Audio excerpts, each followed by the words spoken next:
Welcome everybody to the F4 Hunger Awareness Show. It's my goal to feed 1 billion people before I die. We want to bring awareness around the issue of hunger and food insecurity.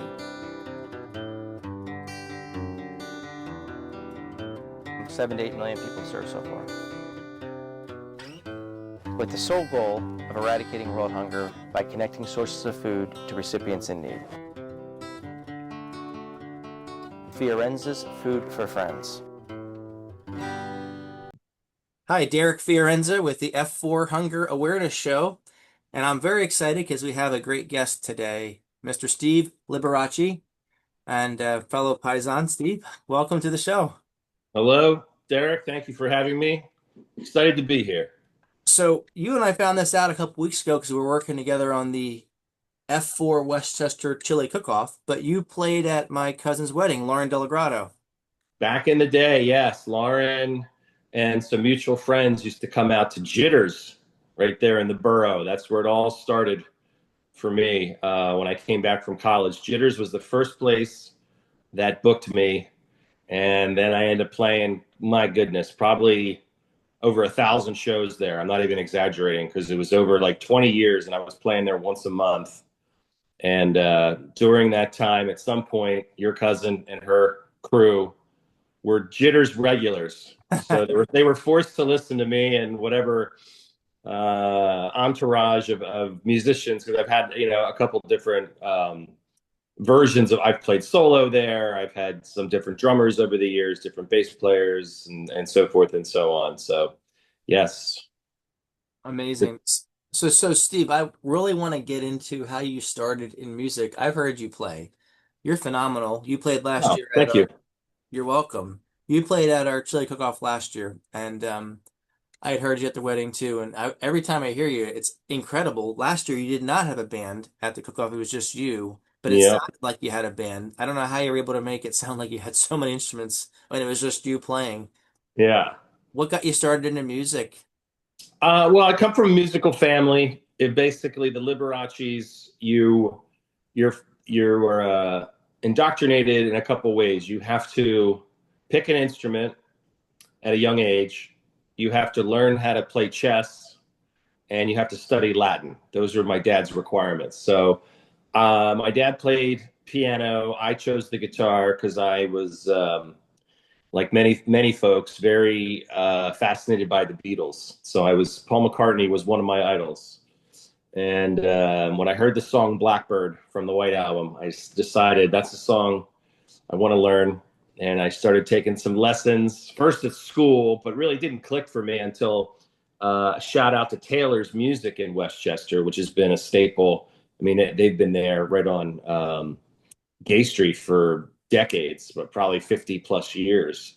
And I started taking lessons there. And then, you go to college and then you start playing in bands, garage bands, and that kind of thing. And then when I came back to Westchester, I just started playing all the venues that I would like to go to with my friends, Jitters being one of them. And now what is Beer Hall used to be something called Alibis or 15 North. We used to play there. So just love performing out live, and then I got into songwriting, which is my true passion. Performance is fun, but I really enjoy, as I've matured in a sense, I really enjoy the songwriting process. So that's sort of my I guess I'm reading a book right now by Viktor Frankl called The Man's Search for Meaning. And I'm only halfway through it, but what I'm getting from it is you really need to find your purpose in life. And for me, not only loving my family and my sons, which of course love is a very important thing that we all need to figure out along the way, but also for me, my task is I find meaning in sitting and reflecting and writing on the things that excite me, or it can be love, it can be loss, it's just a way of expression. So if I have an addiction, it's music. Mm. Yeah. And it's a healthy addiction to have, if there is such a thing as a healthy addiction. Right. You're creating beautiful music. So, what is it like? And by the way, did you go to school local? You said you played in Westchester. in school? Well, I grew up in Westtown, but I went to Slasianna, which is down in Wilmington, Delaware. That was high school, but college was a little Catholic college called Mount St. Mary's. Now Mount St. Mary's University. They've been promoted, so it was a college when I was there. Now it's a university. So yeah, so I was a music minor there, but a psychology major. Is that the college with the grotto? Oh yeah, yeah, beautiful. It's an Beautiful. international destination. It's almost like, around here we have Longwood Gardens. It's like Longwood Gardens in Emmitsburg, Maryland, but then there's like beautiful chapels Yes, yes. and shrines there, and it's a place of solitude and reflection and gathering, which I like. Been there a couple times, once for a wedding, and Nice. unbelievable the view overlooking. Yeah. Oh my gosh. And this time of year too, with the fall foliage about to kick off, Yep. that's the time to go. October is just awesome there.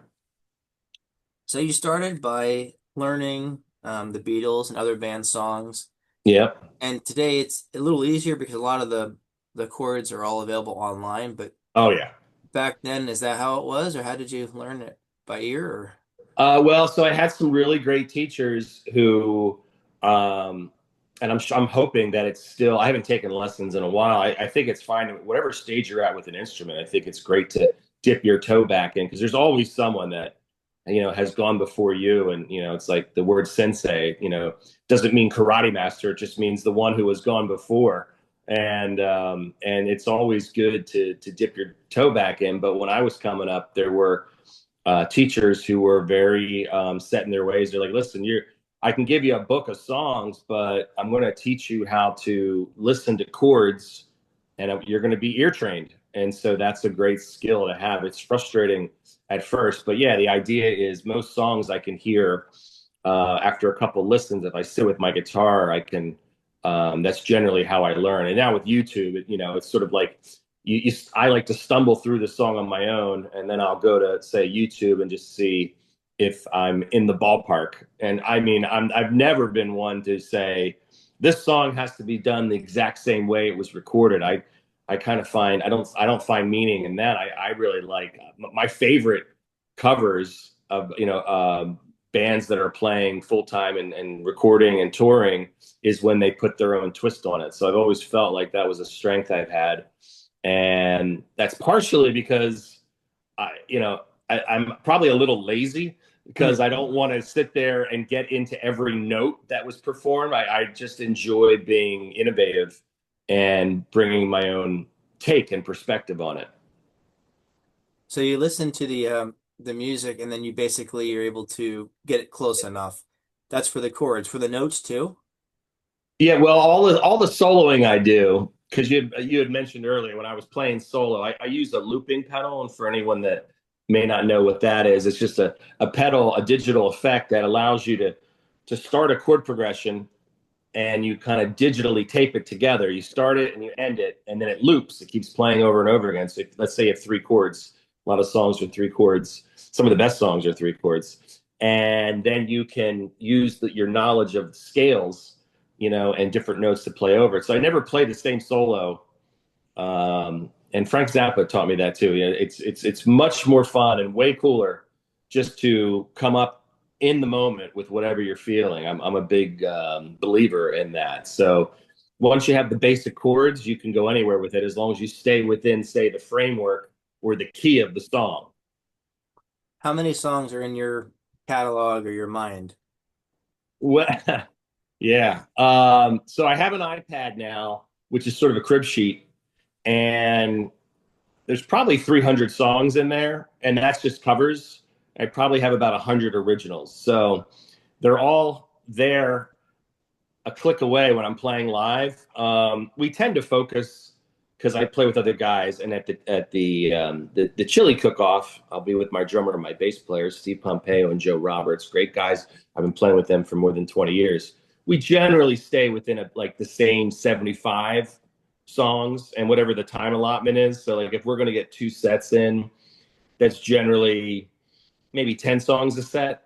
So we'll just kind of, we have a set list sometimes, but a lot of times we just sort of throw out hey, I'm feeling this particular song, and then really quick we'll have in the moment a band vote. If everyone nods, then we go right into it. It's kind of works like that. So yeah, the well is deep, but we tend to lean more towards the upbeat, jammy songs because we're near a festival setting or a live music setting. I just feel like that's what keeps people interested rather than a lot of ballads. Makes sense. So before the iPad, did you have all these songs memorized in your head, the chords and the Well, I used to have a book with me too. I was so happy. I always felt like I was cheating with the book. I don't feel like I'm cheating with the iPad as much because it's so, um, it's so efficient. It's so small. So I've seen guys when I go out and play because I like to catch other acts too, and I like to see what they're doing. And a lot of times they just play off their phone, which I think is a great way. And it's not like you're really reading it. At least for me, I'm not like reading word for word and chord for chord. It's just if you're in the moment because there's a lot of things that happen when you're in a live performance. There's people moving around and doors opening and closing and cars going by. It depends on the venue. And people coming up and making requests in the middle of songs that may be technical, which is always a fun moment.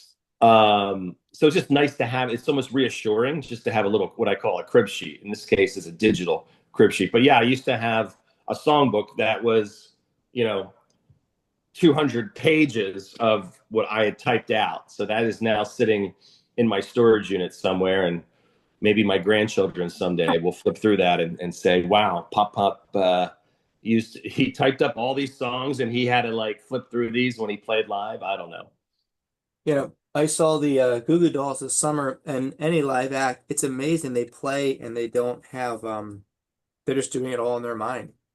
I just find it amazing.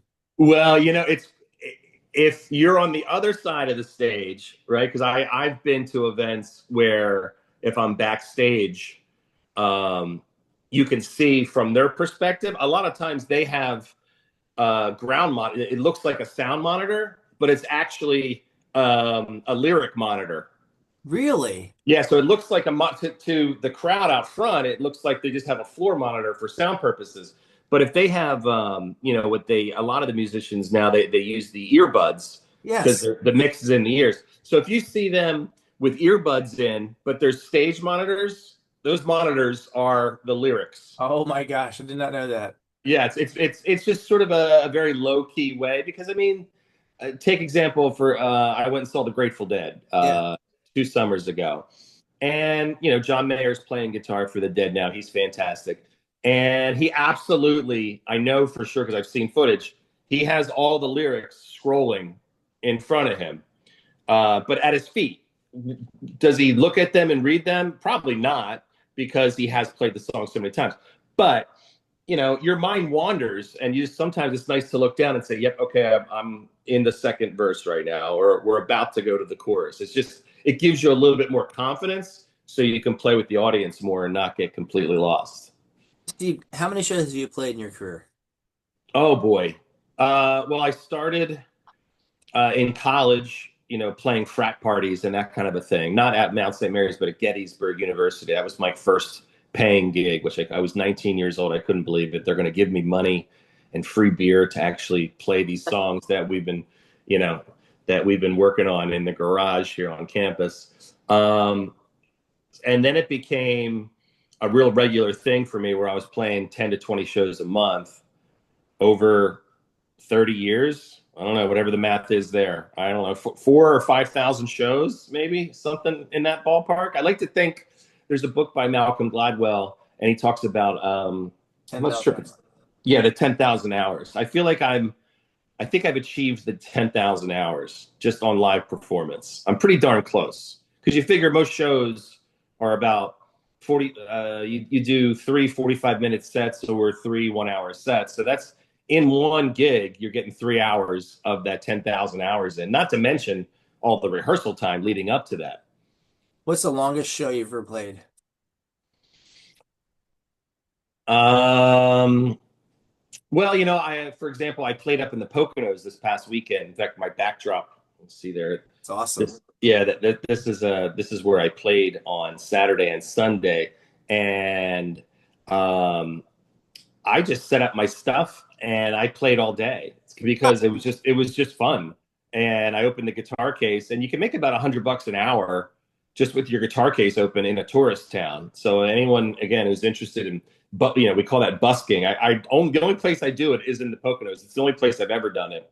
It takes some courage to just set your stuff up and go for it. But once you open the guitar case, and if people love music, which they seem to really, as they're walking around and shopping and they have their drinks and that kind of thing. So I think I played 5 hours on Saturday, with some Wow. breaks. Yeah, but it was for me, it was like I could work out stuff because people are half listening as they're walking by. Like they might hang out for one song and then they move on. And then I could, if I had like a fun idea at the beginning of the first hour, and then at the fifth hour I'm still playing, I might repeat a song just to work out that thing that I didn't get quite right in the. But the people that were there for the first hour, they're long gone. So it's just like it's this ongoing thing. I think you can busk in the street anywhere and only know three songs because the duration that people really hang out is generally like that. That's their time limit. Like they're not going to stay for a complete hour because they're there to do all these other things. Now, was that like a scheduled show, or you just went up and started playing?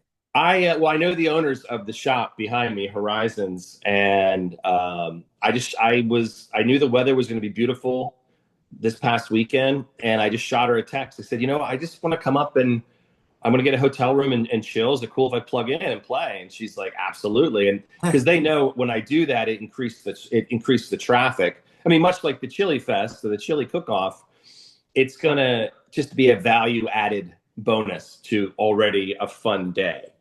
How It's much? I totally agree with you. It will be a value added bonus. How much preparation do you put into your gigs? Do you still practice and rehearse during the week for the weekend shows? Are you playing during the week too now? Yeah, so that's sort of my mindset for my shows is, well, I'm going to go play somewhere tonight. I mean, not tonight. Actually, tonight I'm off. But let's say on a Friday, I can go somewhere and play. And if I wasn't playing at that venue, there's a good chance I would just be home anyway, noodling or playing. So yeah, because for me, it's meditative, it's creative, it's therapeutic. Just to pick up the guitar. I know I'm talking about a lot of books today. There's a book called Zen Guitar, and the author talks about how when you pick up the guitar, it's like putting on, um, a belt, a white belt, Nice. and you're entering a sound dojo. And the more time and commitment you put into it, you progress on, and you're moving up that rank of becoming a black belt, right? And then as eventually you work so hard that that black belt becomes white again. It's like right when you think you know everything, you're just beginning the journey. And so I've always felt that way, that like the more I pick up this guitar, it's like a puzzle that is just constantly changing on me. And there's so many things. Right when I think I know what I'm doing, I'm just scratching the surface. That's what I love about it. It really keeps you humble.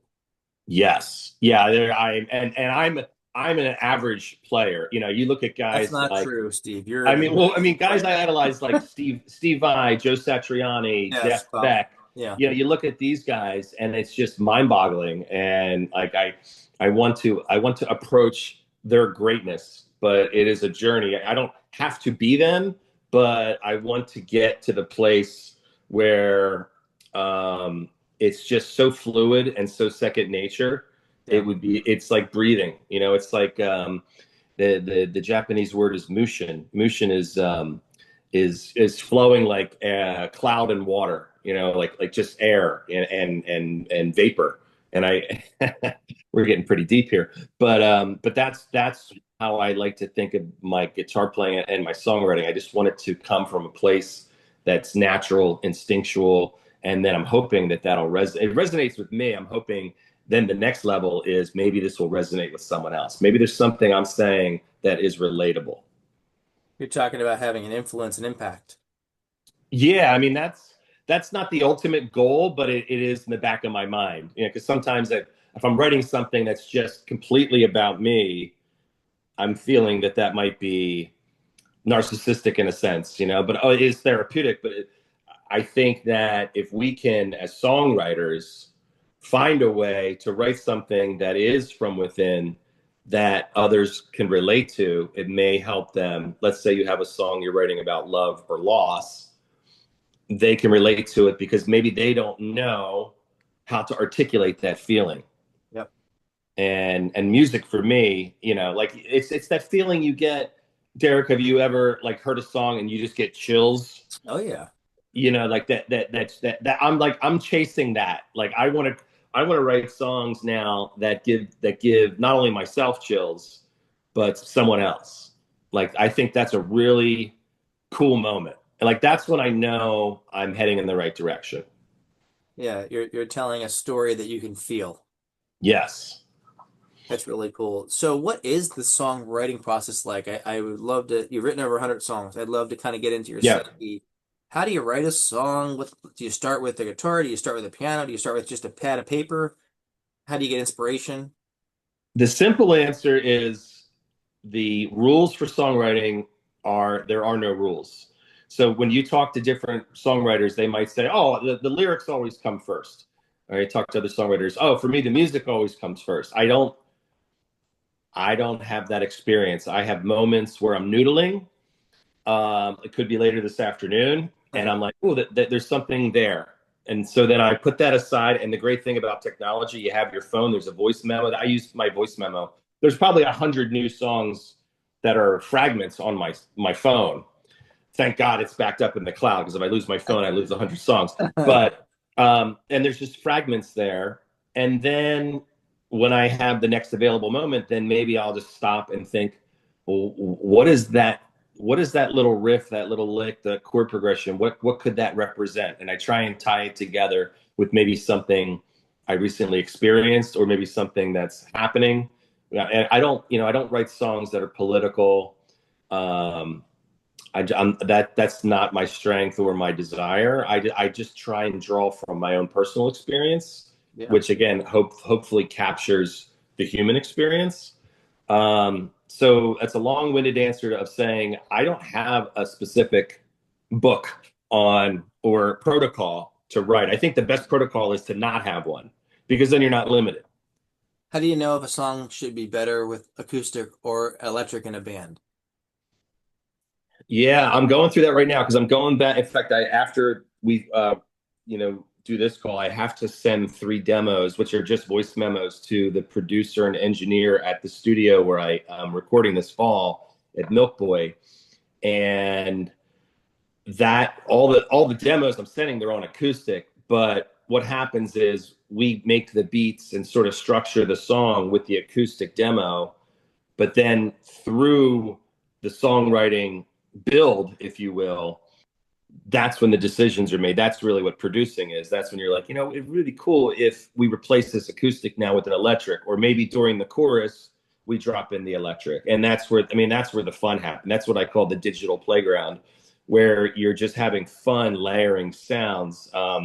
There's this. I was recently in Jamaica, and I've never written a reggae song, but you're in Jamaica. I was in Montego Bay, and again, I draw from experiences. I'm like, I'm going to get a song out of this trip. I know it. And I'm sitting there. And so I wrote a reggae song, at least what I consider a reggae song. And then I go and listen to some Bob Marley because you're really immersed in the Bob Marley culture. When you go to Jamaica, the Marleys are all still there, and that it's big family. I went and met them and went to Bob Marley's house, and actually his mausoleum is right on his family's property. Went there, and it was incredible. I met his cousin, talked for a while about music. But I've been listening to all the cool things that, if you will, old school, the OG reggae, all the little sounds like, it could be just light shakers. It could be spoons just touching each other gently. All those little things, that all comes later. So for me, in my process, it's just acoustic guitar, my voice, and my iPhone. And then once we capture the right tempo and a good track of the acoustic guitar and vocals, then we build the song with all the other instruments, bass, keyboards, sound effects, all that kind of stuff, and electric guitars. It's amazing. I find it so it's a whole nother world. I find it so intriguing and fascinating. It's neat to hear your story, Steve, how you got started and how you write songs even. It's really, really cool. Oh, thank you. And you are a player yourself, so Well, not on your level, but I play at church, St. Joe's, and we play electric guitar at the 4 o'clock mass, and I play with my uncle sometimes when he does the farmers markets.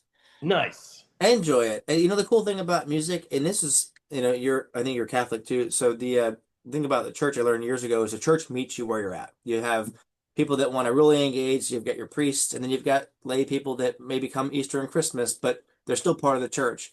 And I feel like the same thing with music. Like I could learn three chords, and I'm now playing an instrument, or Yeah. I can invest my life like you are into learning the theory behind it and you can have such a deeper relationship with your instrument and with the music that you're producing.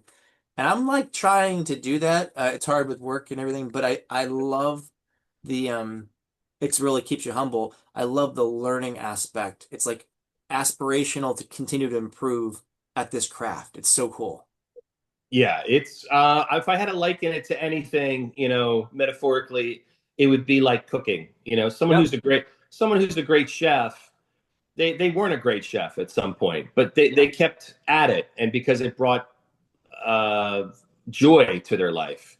And they Yes. decided to add this spice instead of that spice. And then they met with some friends who were really great at a certain dish. And then, it's that collaboration. And I would think, it's almost like painting. I would think Yeah. painting is used as a metaphor, whether it's watercolors or oil paints. But once you start mixing all the colors and the different textures, and then whatever your theme is, I mean, you could get five songwriters in a room and say one word, Hmm.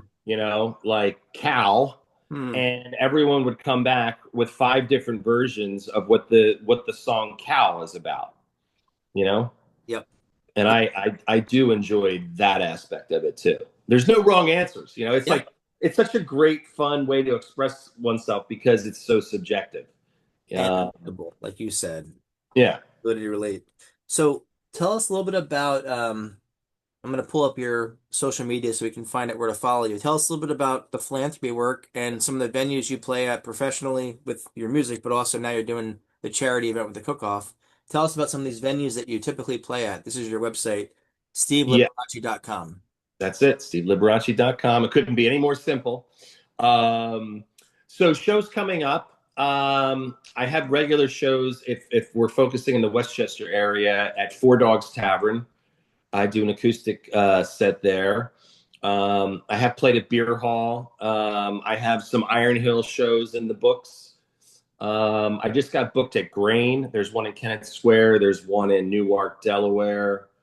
Um, and I play a lot of house parties or private parties too. Like I enjoy that whole experience of going to someone's event. It's such an honor if it could be something formal as, like a cocktail hour at a wedding, like that's when you really have to be very professional, very sharp, very polished. Or it could just be, someone has a great space. Their house allows, 100 people there, or they pop up a tent and then you can play there. Yeah, though this is just what you're bringing up now is like an archive Yep. of over the years where there was a time where I was like taking screenshots of all the places just because I forget. Yeah. Uh, but this is like a time capsule. You can see the guys in the band there. There's Joe on the bass and Steve Pompeo on drums. Yeah, places like Pietro's, Stolen Sun up in Exton. I did some shows at Victory, both in Kennett Square and in Downingtown. I mean, I give any venue a shot. Like some people are like, "Oh, I'm never going to play that one place because the parking's bad or I don't like the food." Like I I go anywhere and have that one experience because I just think there's always something you can take away from it. And if you lock in with the staff and if you lock in with the vibe, then it becomes a regular gig, which I love too. The Creamery I saw is on that list. That's an awesome venue. Played some Creamery. Oh, I should absolutely have to mention Braylock. So next to the Creamery, because I live in Kennett Square, my favorite place these days to play, and has been since probably pre-COVID, because that's when they opened like the year, like right before COVID. I was worried about them because so many businesses were suffering, Yep. but they survived because they had an indoor-outdoor setting and places that have beautiful outdoor gardens where you can sit and have a nice meal as well as drink craft brew. Braylock Brewery in Kennett Square is a place I play at once a month. and I really enjoy. I have a good relationship with them. In fact, because I don't press CDs, everything goes right to the streaming sites. I always like to have artwork with whatever I release, like what you're bringing up here. So this is a good example. This is an EP of 5 songs I released called Senses back in March of this year. And I took that artwork and I went to Braylock Brewery and I said, "Hey, I'm not pressing CDs because no one really is doing the CD thing." I said, "Can we collaborate on a hazy IPA? And can we put my artwork on your next release?" And they were open to it. So we did, I don't know, 8 half barrels and about 25 cases with my artwork, which also had a QR code on it, which Amazing. brings you to all these streaming sites: Spotify, Amazon, Apple, iTunes, Pandora, so forth and so on. So yeah, I'm using cases of beer as the CD now. You can actually drink the beer that I brew with them. Like, I go in and brew with them. They basically point me in a direction and say, "Pour this in here and stir this over here." It's their recipe, but it is a collaboration with my artwork, and then it's a fun way to promote new songs. I love that. And what's not nice is you have a lot of options. So right from your website, you literally click on the homepage, which is where we're at, and you can get to this tab. And Yeah, it's we looked at census, the most recent one. We just scrolled down, and then from yeah, there you're able to actually see all of the areas or ways in which they can access your music, whether, like you said, Spotify, Apple, iTunes. So this is a great link right here. yes. That those are 6 options of 150. So in other words, Amazing. if someone's looking at this and they're saying, "I don't have any of those," then I would recommend those people just Google me, Yes. and then that'll take you to, like, ones that aren't listed there, for example, are YouTube.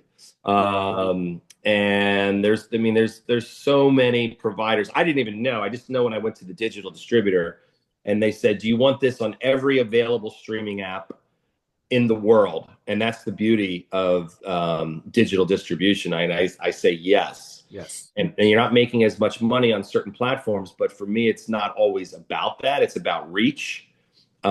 Because right now, for example, I'm able to track who's listening on Spotify, as an example. And I know they're listening right now as we speak in 26 countries, Oh my gosh. in places I've never been and probably will never get to. But it's just sort of neat to think that I'm on playlists in Rio de Janeiro, That is or awesome. somewhere in the Philippines. It's nice, and I'm able to see, like, there was a time not too long ago that I got 6,000 streams in one day in Denmark, and it just sort of puts a location on my radar, because I'm like, wow, if that blows up. Let's say 100,000 people in Denmark fall in love with one song. Maybe that's something I should reach out to a promoter in Denmark, find out what's going on, and then maybe I could build a little tour around that. I think this is unbelievable. And I also pulled up for everybody that's going to be able to see the YouTube version of this.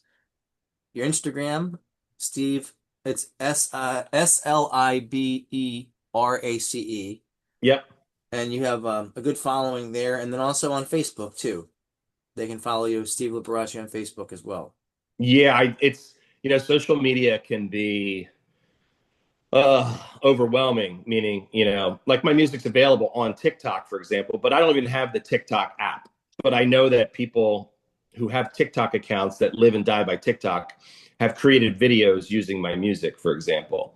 So I get little checks from TikTok, but I don't even have the app. So I'm very basic, if you will. I've got my website, I've got Instagram and Facebook, and I just feel like if I start getting involved in every single social media platform, it pulls me away from what I love doing, which is actually writing.